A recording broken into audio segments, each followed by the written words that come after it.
What's going on, guys? It's your boy Yoshimitsu Kana coming back at you with another video.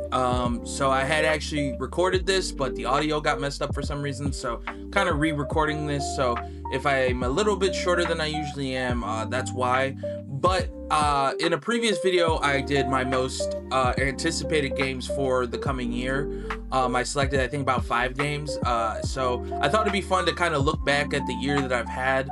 And kind of reviewed some of the games that I did play this year fully, and just kind of rate them on like my pure enjoyment of games that I was playing this year. Now, these are in no particular order. There's 6 of them. Technically it's 5, but I'll explain 5 in a minute. But technically it's 6.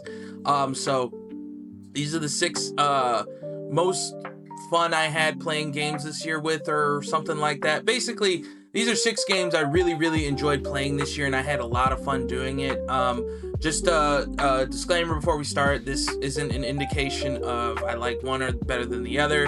This isn't a ranking where I think this one's better than the other. And these are just games that I really enjoyed. They don't necessarily have to have come out this year for me to have played them. There's 2 games that did come out this year that I did play, but the rest of them are just older games that I finally managed to get to. So now I also have a full-time job. It's pretty demanding sometimes, so I don't get a lot of time to play video games. Plus, I have 2 animals to take care of, and you know, I'm in one of my favorite relationships in the entire world. So it's I don't get as much time for video games. So when I do have the time, these are the games I did manage to make time for. So starting off, let's just rip this right off the band-aid. Starting at number 6, 5, whatever you want to call it. It's Clair Obscur Expedition 33. This comes as no surprise to anybody in the RPG, JRPG space. Just how impactful this game was.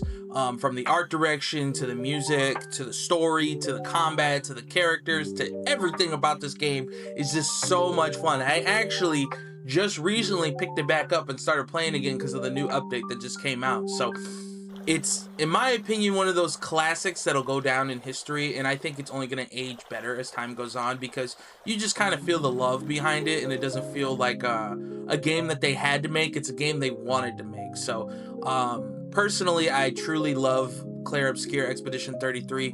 I love everything about it. There was never a point in time where I wanted to put it down and I was like, yeah, I'm just kind of over this. And the one thing I do want to highlight is they created a sort of mythology and a sort of like world for themselves, and I feel like that's like the most not talked apart, or most not discussed part of a game, especially of this caliber. They managed to create a world with their own monsters, their own backstories, their own governmental system. They're like, the world building that went into this, I felt like had so much care and so much depth to it that I was so surprised at how much research, and like every time I got a new journal entry, like I just wanted to make sure that, you know, I was like reading it fully, and I would reread it and I would think about it. Like, this is a game that kind of makes you think too, which is so great, and it makes you feel a lot of things. So Clair Obscur, it's a special game. We knew it was going to be on here, so let's move on to the next one. Okay. The next one, so this is why I said it was technically 5, 6 games. I'm gonna count these as halves because I haven't finished them and I haven't played super much of them. But to start off, we're gonna go with Baten Kaitos Remastered. Now I purchased this off a whim. It was just a deal. I found it on Steam. I was like, oh, this looks interesting. You know, I remember seeing it growing up, playing it on the GameCube, and I was like, oh, this looks interesting. But then I saw the card mechanics. I was like, this is stupid. But now that I actually streamed this a little bit, and I have come to realize that I was very wrong, Younger B. The game is a lot of fun. I love the sort of brushstroke graphic design where, you know, everything's a little bit painted in a way. The colors that they're soft and pastel-like, it feels very unique and like a wholly new atmosphere I'm diving into. And I love the sort of like combat system that sort of parallels the world. It's very interesting how everything kind of ties together. It seems like it's very complex for what I was anticipating. So it's definitely a surprise for me. I didn't think I'd like it that much, but it is awesome. So, but I've only played about 3-4-ish hours, give or take. So that's why I can't really just put it on the list. So I'm gonna lump it with another game that I just now finally got around to, is Legend of Dragoon. Now, this one, I'd actually never heard of this until recently, when they released it on PlayStation, but everybody said this is one of those grandfather classics, and I can see why.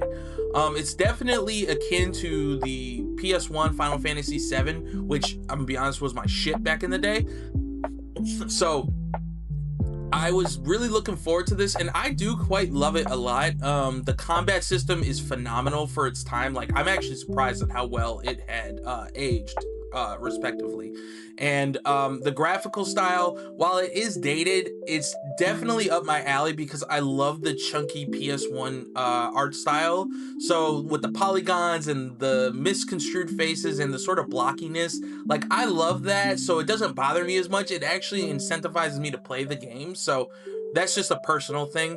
The only thing I don't like about this game is the dialogue. Now, before you come at me with pitchforks, I know it's technically just a release, not a re-release or a remastered. But personally, I just feel like some of those big moments just land super flat and they don't deliver very well. Overall, though, I think it is a fun game, but I just wish that maybe we could get like a new translation or something, because some of those things just need just a little more punch with some of the dialogue. It's not bad necessarily, it's just very flat. So those are two games, and I've only played about 8-ish hours of Legend of Dragoon, so that's why I kind of lumped them together. So Legend of Dragoon and Baten Kaitos Remastered. And then on to, I guess, number 3 or number 4 or whatever it is. However we're keeping track of this, I guess we'll just go number 3 for right now. Is going to be Warhammer 40k Rogue Trader. Now, I know at launch this game had a lot of issues. However, I played it post-launch, so I can't speak to that. But what I played recently was absolutely fantastic. Also, another game that I streamed. I am a complete noob when it comes to Warhammer 40k, so being enveloped in this world was a breath of fresh air, because I was just completely out of my comfort zone, and I thought that was a really sort of overwhelming task that I might have to take on. And in the beginning it was. I'm not going to sit here and tell you, if you're a beginner, dive right into this. Don't do that. Okay, play like the other Warhammer game before you get into this to be more in the universe. But if you take that time and you put in that work and you really pay attention, this game is so rewarding with its choice and consequence, the combat mechanics, the world building. Even, I think the game has so much style. Like, it feels so gritty and sci-fi, like a 90s cyberpunk movie almost, and I love it. So I 100% recommend people check out Warhammer 40k Rogue Trader. I actually am going to revisit this one after I've beaten it, and I'm gonna even play the DLC, because there's so much depth, there's so much characterization, there's so much RPG elements that I feel like you only can scratch the surface on 2 playthroughs. Like, that's how big and epic it feels. Now, it is very time consuming. Like I said, you're talking about a 200-ish hour experience here, but I'm gonna be honest with you, it might be worth it, because Owlcat has a reputation for great games, and this is no exception. And I love their previous entry was Wrath of the Righteous. So this one, even though I don't know anything about Warhammer 40k, it was still a lot of fun. Now, like I said, this isn't a beginner thing, so if you're new to Warhammer, I wouldn't recommend jumping in unless you're willing to do a lot of reading, a lot of insight, and a lot of looking things up. I'll be honest with you, I looked a ton of shit up while I was playing this, so I can honestly say it's a lot of fun, but you have to be indoctrinated into the Warhammer 40k lore a little bit just to kind of get up to speed. So, okay. Number 2, this one kind of came at me as a surprise, but it is Dynasty Warriors Origins. Now, I'll be fully honest with you, younger Yoshimitsu Kana, he loved Dynasty Warriors 3. It was like one of his favorite games. He used to play with his uncle and his dad all the time, and I remember being Liu Bei, Mao Chao, Zhao Yu, Shuo Huang, Cao Cao, the Wu family, Sun Cao. So like all of those characters, like I've already been indoctrinated into them, but this was in a much more like story, like a more involved element. I was not very familiar with the Romance of the Three Kingdoms story, and I'll be honest, in the previous Dynasty Warriors games, I cared very little for the story. I just wanted to get to the combat, but this game made me really be invested in the sort of rise and fall of the empires. Personally, I'm a Shu guy, as you can kind of tell. I love all the Shu people. So I played their storyline, and it was really great to see it sort of kind of play out in real time. The only thing that I think I can say with this game is that it's a little generic in some aspects with the main character. There's sort of like a chosen one amnesia type, which, I mean, I don't mind it. That it's a commonly used trope, but you know, sometimes I like a commonly used trope. It's not that big a deal to me, but for some people, I know that can be kind of a turning off point. But the game has great RPG elements. You can customize your character. The battles feel epic and grand, and Lu Bu is still terrifying, no matter how many times I've killed him or attempted to kill him. So Dynasty Warriors Origins, it really came out of nowhere for me, and it was one of the few games actually that I played the demo for, and I bought it right after. Normally I just kind of look at a game and I'm like, I decide whether I do it, but this is one of the few games where I played the demo. I'm like, oh yeah, I gotta play more of this, let me get this right now. So Dynasty Warriors Origins is number 2, and then finally at number 1 is Like a Dragon Pirate Yakuza in Hawaii. Now again, let's go back to younger Yoshimitsu Kana, okay? He's about 12, 13-ish, and he's going to Blockbuster. He's staying over at his grandma's, and, you know, she lets him rent a game. And he picked up a little game called Yakuza. Now, full disclosure, I had no idea what I was getting into when I was buying or renting this game at a young age. But it is transformed into a lifelong love of the Yakuza franchise. So, once I picked that game up, I knew I loved it because there was so much fun and so many hijinks you could get up to, and the combat was awesome.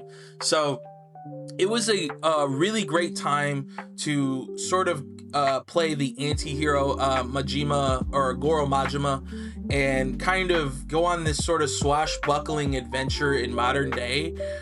It was so goofy and insane, and even the story actually tugged on my heartstrings a little bit with the relationship with Noah and his family. It felt very realistic in some aspects, but obviously outside all the pirate stuff, which, you know, it's just zany kookiness.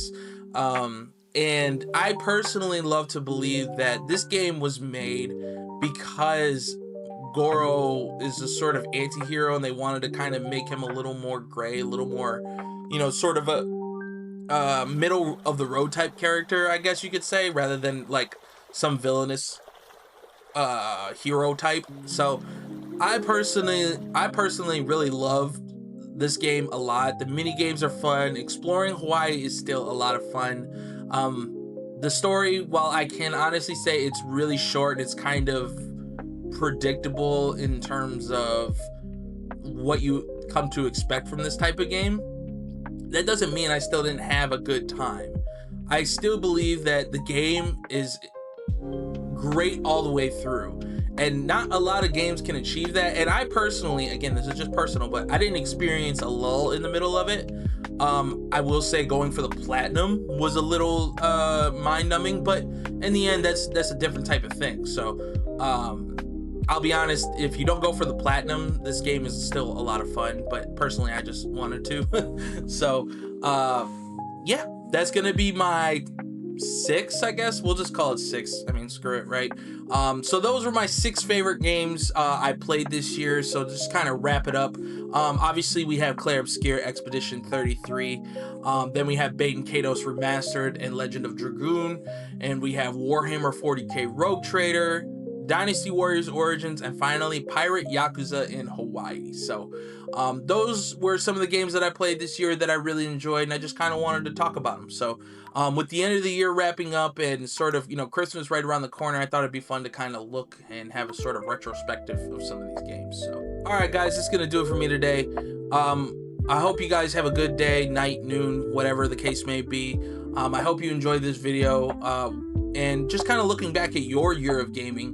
What kind of games did you play? Did you play anything like I did, or did you play something different? Did you tackle your backlog, or did you only focus on new releases? Let me know in the comments below what you guys were up to during that time. Also, let me know if you played any of these games. Do you have any thoughts on them? Okay, so I'll see you guys in the next one, and make sure you like, comment, subscribe, all that YouTube nonsense. But most importantly, I just hope you have an incredible day, and I'll see you in the next one. Bye bye.